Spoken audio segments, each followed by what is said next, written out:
Hi, everybody. If you guys don't know me, I'm Nikki Dinky. If you're wondering why I'm looking at two spots, I've got Facebook going and Instagram. So I'm hoping to catch all of you. I'm a chef and a cookbook author, but most importantly, I am a mom. I have four children. I have a 2.5-year-old. I have twin newborns or newborn twins, and I have my daughter Willa, who passed away in the womb at 40 weeks pregnant. And that's the daughter that I want to talk about today. As I see or I hear loud noises going off in my kitchen, just ignore that.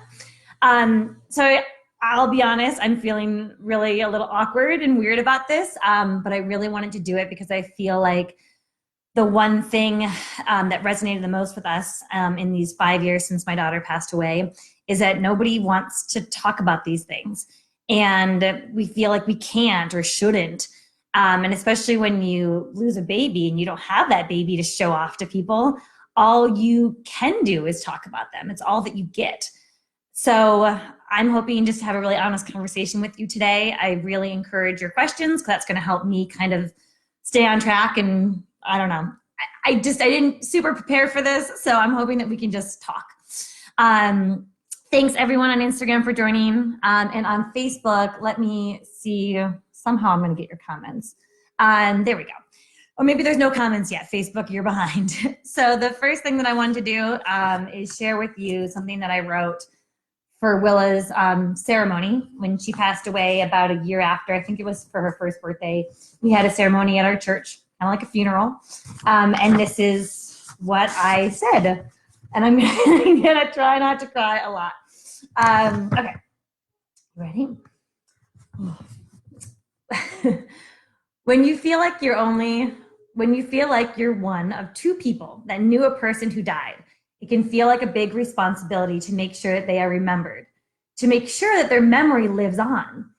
And in the same respect, it can be scary because if you do have happier and happier days and days not spent solely focused on her, oh, I'm already can't find where I was, then are you also forgetting her? I spent many months thinking that to honor her, to love her, was to weep for her, was to stay in bed and show her how much I loved her because I couldn't live without her. I remember the first time that I enjoyed a plate of pasta and I said, "This is so good." And I immediately started crying. How could I possibly enjoy food when my baby had died? Was I saying that this food was more important than her? It took a long time to figure out that I could smile and also still love my baby. I could laugh and still desperately miss her. Because what I finally realized was that we had no choice. I would give anything, everything, just to see her open her eyes. But that is impossible, which is frustrating. Any other time in my life when I really want something, I go out and get it. I work hard and I make it happen. And here is something that I wanted so badly and I couldn't find a way to get it. We are powerless and there is nothing that we can do to bring her back no matter how badly we want. And once you get over the depression of that thought can cause, then what? If you choose to keep on going, keep on living, then you have to live. You have to find joy in a plate of pasta and be thankful for the family that you have, even if she's missing from it. And so we continued on and continued working. And I think that made people really happy. It made people think, okay, Nikki's good. Nikki got a TV show. Now she can focus on that and everything is all better. And the same is true for having another baby. Many think that if we have another child, this was written 4 years ago, that'll be the end of our grief. That'll be the end of our suffering. But those people don't understand that there is no end. And if I'm lucky enough to hold a living baby of ours in my arms, I will only be thinking, where is her big sister? Where is she? There is no fixing this, and another baby does not fix this. And another baby is not an easy thing. We don't know if that will work out. We don't know if it'll happen again. It's a very scary thing. And there's this constant fear that every day of my pregnancy, I will be wondering if my baby will die today. Will I feel them kick again, or was that the last time? And I can say that in my last couple of pregnancies, I had that thought a lot. I don't know how to live like that. I don't know how to handle this. But I do know that I want to see another baby's face that looks like my Willa, and I want to see another baby with my husband's eyes. We are not 100% ready to get pregnant. We probably never will be. but we are strong enough to take on this challenge. Let me skip ahead. Oh, Willa never got to wear any of the amazing clothes that I picked out for her. I hadn't decided exactly what she would wear home from the hospital, but I knew that on top of her clothes, she would wear this bear suit. It's like footy pajamas with a hood. Something that I treasure and something that I can hold when I want to be holding her. But in the same day that I do that, sorry, I can't read when I'm crying. I walked down the street one day and I saw a baby in the same bear suit, and suddenly my day can change very drastically. I am angry that my baby isn't here, and I'm downright jealous that theirs is. Someone asked me recently how I was, and I really thought about it. I'm okay enough to work and enjoy a cup of coffee with a friend, but I still don't think that a day has gone by where I haven't cried over my Willa. Oh. All right, almost done, and then I'm going to answer questions. 3 years ago, after giving it probably too much thought, we decided to have a baby. 3 years ago, after giving it too much thought, me and my husband decided to have a baby.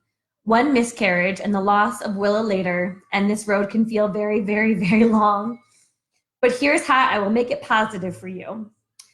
Though I have the best friends and the best family, I also have the most amazing daughter. I love my Willa so much sometimes that I can't stand it. I miss her more than you can imagine. At 3 months, they told us that there was a 10% chance that Willa would be okay. They also told us that 90% of people would have terminated the pregnancy with our diagnosis. Now, after what has happened, many say that we should have. We should have saved ourselves this grief and this pain. But guys, then I wouldn't have met my Willa. I wouldn't have been able to keep her warm for 10 beautiful months. I wouldn't have been able to touch her cheeks. And so there is no regret. There is no sadness. There is grief. But I would do it all again. I would cry every tear. I would do the pregnancy again and cry every tear just to be able to hold my Willa for 1 hour. It was seriously worth it to see the sun on her face. I miss her, and that makes me sad, but my Willa makes me so, so happy. And that's, I think, the main thing that I'd like to get across here is that it wasn't a loss of a pregnancy, it was the loss of a baby. And even though it was not the outcome that we expected, I still love and miss my Willa. You know, she was an 8-pound, 4-ounce baby that I got to hold. And I got to look at, and I got to think about if she looked like me or my husband, and I got to remark on how little her ears were like mine. So, you know, it makes me really sad when I think about our stillbirth, but it also makes me very happy. You know, Willa is a positive thought, and that's why I do want to talk about her, and I want to bring her up, because talking about Willa makes me happy. It's confusion. There's always some tears in there, but it makes me happy. So I would love for you guys to start leaving some questions. I'd love to know what you want to know from me. And I can share a couple of her special things. This is her bear suit. That just always kind of felt good to hold, because that's the size that she would have been. And I think that when I got home from the hospital, you know, I had such a strong motherly instinct to hold and nurture a baby, and I didn't have a baby to do that with. And so sometimes you might think it was weird, but sometimes just holding this made me just get a little bit of that love out. Okay. This is Willa's urn. It is for a pet. Yes, I know that. But I thought it was just special, and I liked that the kitty was sleeping. It just felt sweet and appropriate for a baby. We had her cremated, which was one of those many decisions that we suddenly had to make in that first 24 hours that we just had never thought about. You know, when you are about to have a child, you might think about all these things, like if you're going to nurse them or not, and how you're going to deliver them. Are you going to have drugs? What you're going to bring them home from the hospital in? but you never really think, if my baby dies, are we going to cremate them? Are we going to bury them? Are we going to have an autopsy? Should we have a priest come? Should we take pictures? Should we hold them? Should we see them? Should we just try to pretend that it never happened? And so I think we made some choices and some not good choices. But one of my goals here today also is to hopefully, if you're ever going through this or have gone through this, or if you have a friend that goes through this one day or a family member, maybe you can help them make some of those right choices. We didn't have a place that we would have buried her, so we felt like cremation was the best method. I thought urns were super creepy, to be honest, before I had one. But this is like now our most special thing, and it does make us feel a little more connected to her, to have it. So it was the right choice for us. One thing that we think is, I say we because my husband and me have talked a lot about this. One of the things that we think is the most important thing that we did, besides choosing to hold her, because there was definitely a moment where I did not know if I was going to make that choice to hold her. I kind of just felt like, especially because we had lost a pregnancy before at 10 weeks, I kind of felt like, let's just get this over with, get pregnant again, get going again. And I kind of, throughout the entire delivery of her, I had my eyes closed. I just kind of wanted to move on. And I'm very happy that I did decide to hold her. It would have been a really, really wrong choice not to. So please, if anyone's ever debating that, encourage them to. Taking pictures was the other really big thing. It felt real weird. It did, it's like, this is a baby that passed away and we're going to take her picture. And we have one video that is the saddest video ever, but it is something that I've watched about 1,000,000 times. And so I just, pictures are really important. I'd like to share her picture with you today, which some people might think is totally weird. I think it's a little weird. I don't know, but I think it's weird because I think that that's what I've always thought. You don't like share pictures of someone who's passed away. But guys, all I have is her picture. And so it's a big deal for me to share it with people. This picture is the only one that I have printed. Everything else is digital. And this is actually a picture that the hospital printed for us and kind of snuck in our hospital bag. And I think that they have had incidences where people have not taken pictures and have been really regretful about it. So I think that they just take a picture. And I think that if you work in a hospital or have any sort of control over this kind of thing, take the picture because this is my baby. Okay, so this is my Willa. I'll show Instagram a little closer, and then I'll show Facebook. As you can see, she is a little discolored. She was probably passed away in the womb for a day before I delivered her.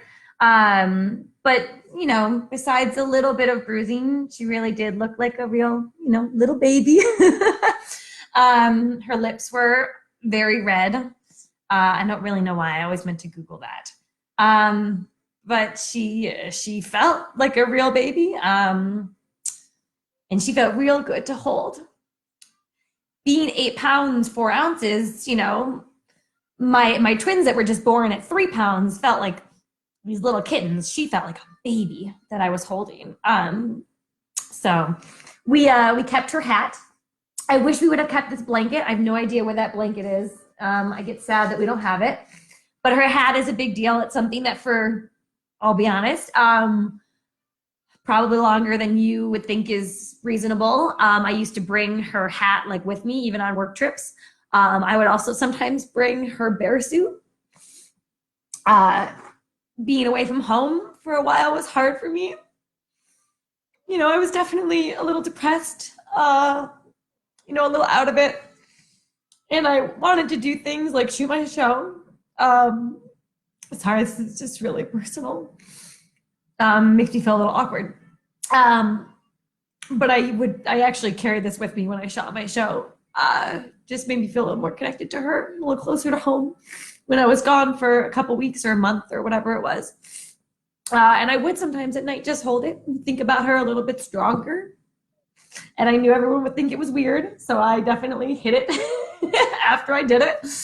Oh, I had tissues here somewhere. Sorry, I'm sure you guys don't want to hear me just getting all snotty. Um, I have a lock of her hair that the hospital also included in a little box for us, which is really special. She has the darkest hair of any of my kids. So anyway, I think that's enough sharing. I'd love to answer some questions.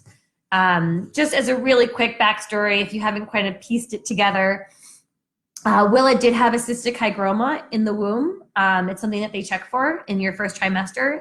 And if they have a cystic hygroma, which is just some extra liquid on the back of the neck, it doesn't actually harm them in any way. It just is an indicator that something like Down syndrome could be possible in your baby. And so they usually encourage you to get genetic testing, which we did. Genetic testing found nothing.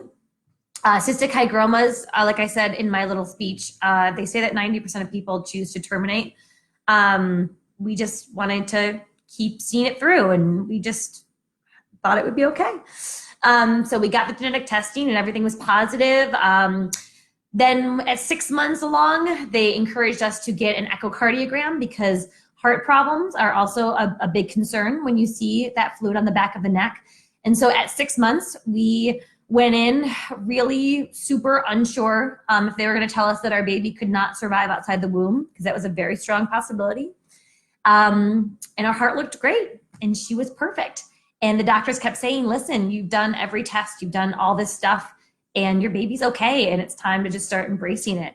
And so that was the point at 6 months that we started telling people, because for some reason we weren't supposed to tell people before it was okay, which I think is just stupid. Now I think it's stupid. And so at 6 months, we started telling people that we were pregnant, and we started getting on this train. And literally on her due date, she passed away. I just suddenly wasn't feeling her anymore. And so I went in thinking that the worst case scenario was that I was going to deliver, like have to be induced. And they just couldn't find her heart rate, her heartbeat. They couldn't find it. And they just felt like it was so final. It was this moment of like, that's it, party's over. It's like we had been chasing this carrot, and we're a rabbit, and there's this carrot, and you're chasing it, and you're gonna get the carrot, and you're so close. You jump through all these hoops, you're gonna get the carrot. And it felt like, I had a baby shower where everyone was talking about how amazing it was that, this baby was actually gonna come when we never thought it was gonna happen. And then at that last moment, that carrot was taken away from us. For those of you that don't really know what happens, they strongly encourage you not to have a C-section when you have a stillbirth, because a C-section is surgery and it's a lot riskier than delivering them naturally. So I was induced and I delivered, an 8-pound, 4-ounce baby. It was real hard. It was like delivering any baby. Yeah, it was really painful. And at the end of that, I didn't get to take the baby home, which is a real kick in the nuts. Anyway, okay, I'm done talking. Let me look at some questions. And just all these hearts and all these really sweet things. Thank you for these comments. I will go back and read them all again. Okay, so actually help me organize. If you guys have questions, even if you've left them before, if you want to leave them again, this would be a little bit easier for me to look at them. Angela was asking what her diagnosis was. So we did get that genetic testing in the womb. We did decide to do an autopsy on her, which was a hard choice to know that they were going to do that procedure to her. But we felt like we just wanted answers, and we got no answers. Her genetic testing was perfect. The autopsy was perfect. We have no idea. They say it's better not to know, because if it's something that is a genetic abnormality, that can happen again with, future children. But leaving with no answers was hard. There was a long time where I thought, shouldn't have drank that Diet Coke, or I shouldn't have, I don't know. I had a lot of things that I thought about that I felt like I wasn't perfect with my pregnancy.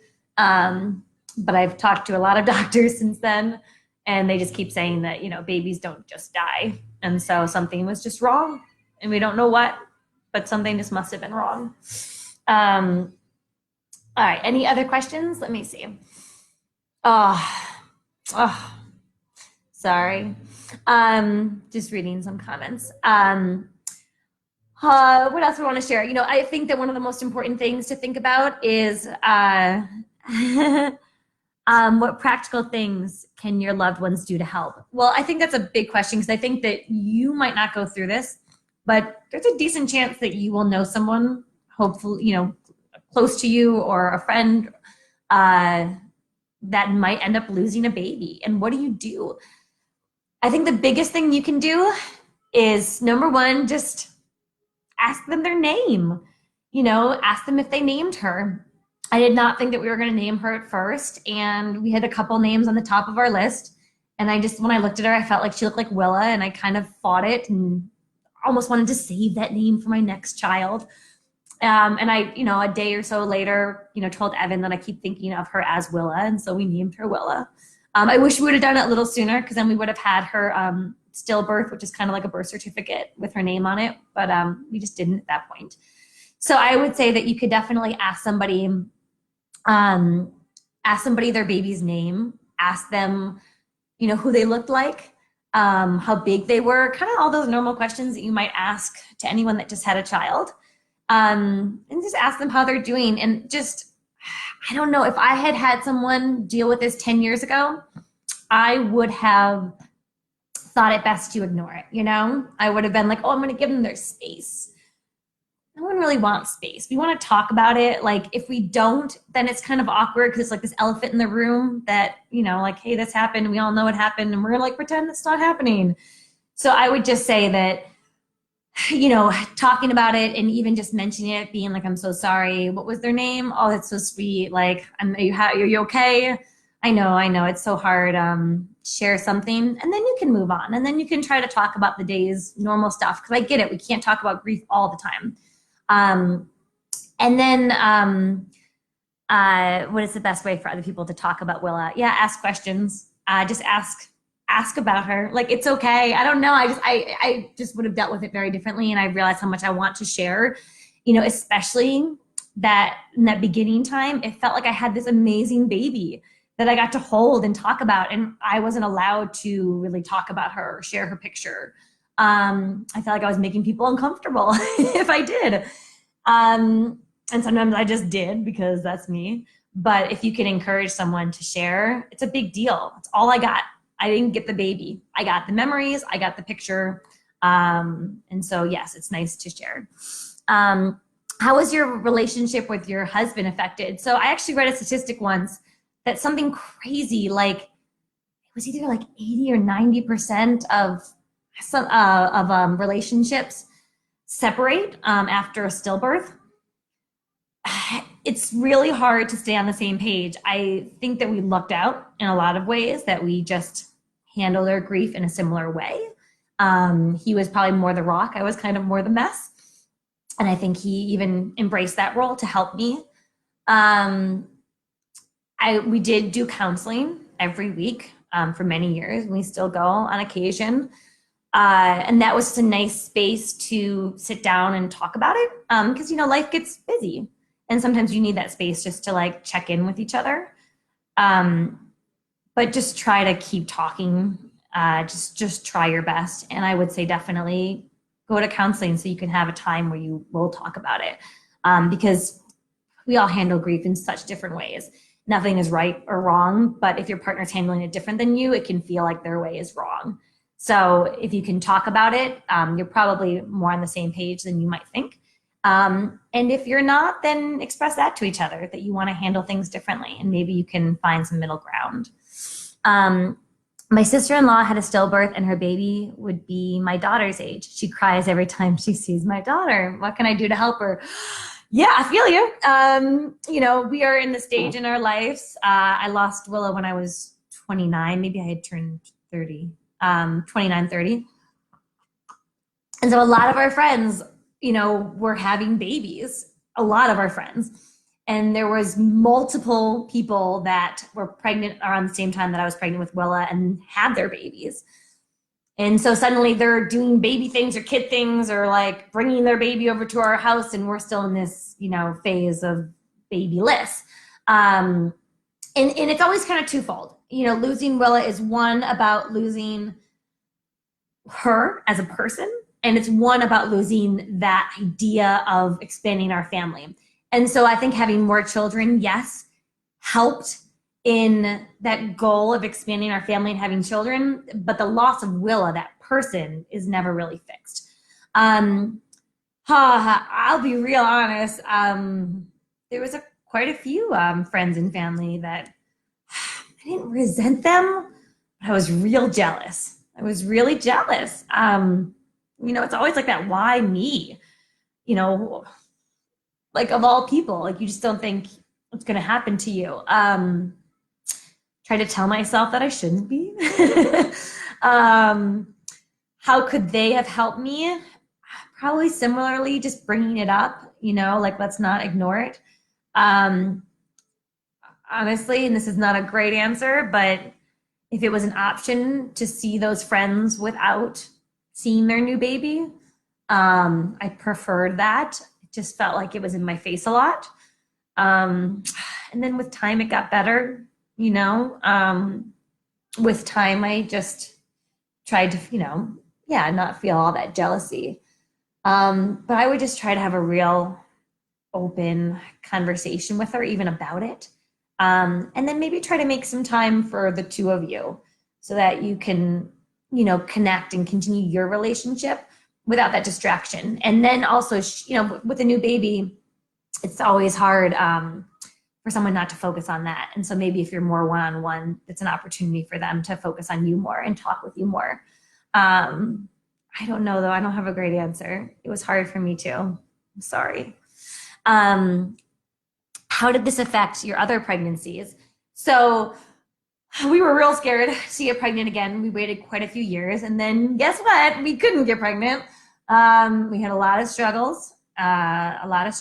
We went through fertility treatments finally a year and a half after we had really started trying, which was a good 2 or 3 years after she passed away, or 2 years maybe. And then we had to go through fertility treatments, which is like this whole thing, and it all felt very charged. But because we never really found anything specifically wrong with Willa, the doctors felt hopeful that our other pregnancies would be fine, but it was a lot of like waiting with bated breath. And we did do genetic testing just to kind of see if anything was up. Towards the end of my pregnancy with Ivy, I was doing stress tests where they just monitor your belly, monitor the heart rate and whatnot daily, because I was losing it a little bit. It's interesting because I have some friends that I've seen go through losses and say they lost a baby at 10 weeks, 20 weeks, even 30 weeks. It's kind of like once they got through that 20-week marker that they felt like, it's okay. Because Willa passed away on her due date, there was no like moment where I felt like, okay, now we're good. Now we're going to have this baby. It's going to be okay. And so it was definitely it's a very long pregnancy. But I did get kind of lulled into, I always used to call it a false sense of security. You feel like things are going good and people keep telling you good things and you keep going with it. And then we had Ivy. We did have her through a C-section, which was kind of nice because it was kind of calm, and they monitored her up until that very last moment. We had a great doctor at NYU, Dr. Roman, shout out, our savior. So yeah, and then we brought Ivy home, and then we decided to try again. We also needed help, so we had more fertility treatments. And I got pregnant with the twins, which was scary in its own right because I knew the twin pregnancy would be harder than a single. And then they were born early, and I definitely was aware that babies can die. And so I didn't take it for granted that my babies were going to be okay when they were born at 31 weeks. But they were, and they're doing great now. So actually it hasn't affected our other pregnancies too much. Maybe it was a little harder to get pregnant because of it. I don't really know, but it was okay. What kind of support did your doctor and medical team provide? It's interesting because we've actually done talks with NYU. They do this great conference, the that they started after she passed away in order to talk about pregnancy loss and how doctors and nurses can handle it best. And there's some things that we feel like NYU did fantastically, and there's a couple things we felt like could be improved upon. It was real hard because suddenly your baby has passed away and they want to, get that baby out and kind of move on, and get you healthy. I know that's the goal. I did not know that it was an option after she passed away that we could have gone home and thought about things. I don't know if I would have wanted to have done that, but I never really thought about it and wasn't really offered that option. And then it was a lot of medical talk about, induction and whatnot. But they did definitely, they had a photographer that was willing to offer their services free of charge to take her picture, which we declined. I wish we wouldn't have, but we did take some of our own pictures, so that's something. They had a priest come by and just, say a prayer over her, which was a really nice thing to do. The medical team is the ones that got us our picture, a lock of her hair, her hat, and just this sweet little box that they put everything in. And then they sent us home. That's the one thing that they've actually changed since that we left. So I had her at 10:36 a.m. and was it the same day? It couldn't have been the same day. It was the next day. They kind of wanted the room back. And the only other option was to put me in a hospital bed with a roommate, which didn't really feel like a great option for us. So we went home at night, which just felt wrong. It all just was the wrong time to go home. Going home was really hard because, we had her bassinet set up next to the bed. We had her sonogram pictures on the fridge. Her room was half ready. We had deliveries, waiting for us of strollers and things that we had needed for her. And so it just felt like a slap in the face over and over and over again. However, I will say that I heard a story once about somebody who had a stillbirth and came home and their family had completely put away the nursery, cleaned it all up, put it back to the room that it was before. And the mother, ended up almost, having no relationship with that family because she was so offended that they kind of took a piece of her baby away. And that's the thing. When you don't have the baby, the things become very important. Like I have all these little things. When we've been on trips, sometimes we'll just see a pretty rock and I'll say that I'm going to take it home for my Willa and I'll put it in her crib. And it's just like we have all these little things that just help us connect with her. So I would say that, erasing it from your home is not a good idea. So I actually, in those first weeks, we, finished her room and put down her rug and got things really pretty. And that was a nice thing for me to do. And it was also became a really nice space for me to just connect with her in, kind of like a sanctuary. And then of course, when my daughter Ivy, who's 2.5 now, was brought home, we needed to use that room. And that was a whole different transition of, figuring out how to have my 2 daughters in that one space that was always very special and very dedicated to Willa. But we got there and we found some special places for her stuff. And yeah. How long did it take you to get to the point of feeling mostly happy when you talk about her and not just devastated? A long time, longer than was probably socially acceptable. I'm trying to think, the speech that I read at the beginning of this Facebook Live was from her 1-year birthday, from this service that we had for her. And at that point, there was a lot of joy, but there was still this like weight on my heart. And then when I remember when I shot my show, I was still kind of a mess. I remember like, it's one of those things where you look back 6 months or a year and you realize that when you thought you were okay, you still really weren't okay. I'd say that I was a high mess for definitely 6 to 8 months. And then I'd say I was a more functional mess for 1.5 to 2 years. And I'd say around 2 years, I felt like the fog cleared a little bit. which is hard because then you feel like you're not like loving them enough because you're not as devastated anymore. So that's hard too. But good question. How old is your oldest kid? Well, Willa, who passed away, would have been 5 this November 25th. That was just her birthday. And really, the reason that I wanted to do this Facebook Live and Instagram Live was I wanted to do something special for her. We tend every time for her birthday to like go out into nature, go on hikes, go to bed and breakfasts, and just kind of spend some quiet time thinking about her. I got some special stones made with her name on them. So we sometimes place those stones around special places. You know, if we hike to a waterfall, we'll place a stone there. It's kind of like spreading out a little piece of her. We've given some to family and stuff to put in their homes. We do a lot of different things. We've lit lanterns before. At night, there's a tradition where you light a candle all night for someone who's passed. So we light this special candle because I love her bear suit that I was going to bring her home from the hospital in. I tend to associate her with bears and turtles. So it's like a bear candle that I use. I'm sorry, I already forgot the question. But she would have been 5. She would have been 5. Did leaving the hospital without the twins when they were first born bring back memories of Willa? Yeah, and it was the same hospital. Actually, at one point, I'm pretty sure we were in the same delivery room as we were with Willa. And my husband, you know, was like, do you want me to tell them to move you? Because NYU has been so sweet. And when they knew about us, they always bent over backwards. But I said no. I thought it was actually really nice to possibly give birth in the same room. Didn't work out because I ended up having an emergency C-section that didn't actually happen because Owen wanted out and blah, blah, blah. There was so before you get admitted, there's a couple beds when they're kind of monitoring you, say you're coming in, you know, and you're not actually admitted yet.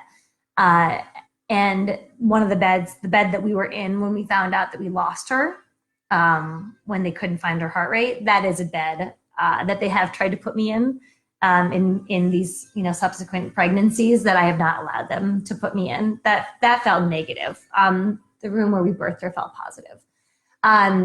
Sorry, kind of a tangent. But it's also a good thing to advocate for yourself. Like, there's no reason to put yourself under more stress. People get it. I cry really easily when I talk about it sometimes, but you know, like this is what it is. So yes, my twins were born at 31 weeks, which meant that we left the hospital without them. They were about 3.5 pounds each. And we left the hospital, same hospital, and it was really effing weird. It was like, it felt like the same thing. We had this whole pregnancy, these babies, and then we went home to, you know, a house without those babies. So that was weird. And I think it took me a little bit longer to connect with the twins than maybe it would have. 1, for that reason, and 2, because the environment was weird and it was all weird. And I think that's another thing that we don't talk about. Sometimes it takes you a minute to kind of really connect and really feel that immense love for your child. I don't know if it's because of my experience with Willa, but even when I had Ivy, you know, my 2.5-year-old, I felt like it took a minute. You know, I think like it grew and it grew and it grew, but at first I was kind of just tired and out of it, and I loved her. I was into it, but it wasn't quite that immense feeling of love that I was expecting. And that's just a lot of like hormones and crap and all this stuff that happens. So never judge yourself or judge anyone else if they're not feeling the way you expect them to feel. Have you ever done a butterfly release? We haven't. That's a nice thing that we probably will put on the list for many more birthdays to come. Your boy twin is Owen. Mine too. His name is Owen. And so we have Owen Edward, Daisy Rose. My middle name is Rose. Those are our 2 twins. And then Ivy's middle name is Willa. I always thought that I would name, you know, my daughter Rose if I had a daughter as her middle name, but it felt like a really nice tribute for Willa to put her name as my daughter's middle name. So that was really nice. Other things I love to do to kind of celebrate her and remember her, I love W's. If you guys actually look in my book, I swear this is not a promotion for my book. So if you look in my cookbook, there are a lot of hidden W's. So I had a lot of plates made and spoons and all sorts of things. And so you'll see, let me show Facebook. See that W? Yeah, right there. And there you go, Instagram. So in my cookbook, I have a bunch of W's just throughout, sometimes on the plates, sometimes on the pages. So like that was just a fun way to include her in my book. So I really love W's. I tend to engrave them on things. And I just love her name, necklaces, all that kind of stuff makes it feel really special. Have you had any postpartum with the twins, or are you doing well with it so far? I assume you mean postpartum depression. I always feel a little off after a pregnancy, I'll be honest. I don't think that it's postpartum depression. I think it's more what they call baby blues. It just, I don't know. Maybe it's also because I'm freaking tired and all these other things, but I just don't. I always feel like it takes me a minute. It takes me a real minute just to like get that pep in my step back and to also really get excited about that baby. I'm not that I'm not excited about them. I just takes me a minute. I don't know. I don't know how else to say it. It does. And I love my children immensely. But yeah, in those first couple weeks, sometimes even couple months, I think that it grows. And I'm sure that some hormones and some postpartum crap is to be blamed for it. Oh, nice. I love twin Owens. All right. I feel like this has been really good. I don't know. Has it been good? I have no idea. I don't know. Thank you for joining me. Is there any other questions? I mean, we've probably talked about some of the things I want to talk about. You know, I really wanted to overthink this broadcast and have notes and these eloquent, I can't even speak, these eloquent things that I wanted to say and say them so perfectly. But you know, otherwise I wouldn't have done it, because especially with life right now with newborn twins, it just wasn't happening. And so I really like this idea of just kind of answering your questions and sharing a little bit. So I guess in conclusion, thanks, you did so well, thanks. I guess in conclusion, let me see, Facebook, I've been ignoring you for a minute. Are the twins napping right now? That's a great question. So I have painters in my house. I have 3 children. I do have a babysitter. So I had the babysitter take all 3 children to the library. I asked the painters to go for a long lunch so that I could have some quiet time with you guys and really do this. So not an easy thing to clear my house, yes. So I guess in conclusion, if you have dealt with a stillbirth or miscarriage, like any loss of pregnancy, baby, even a baby that's been born, I mean, I don't know if that would be better or worse, to be honest. My dear friend Becca lost a baby, forgive me if I'm wrong, Becca, at 10 months, a Brea. And I always think, I don't know if that's better or worse, you know, it's like you get more connected, but you also get that time. It's all just hard and complicated.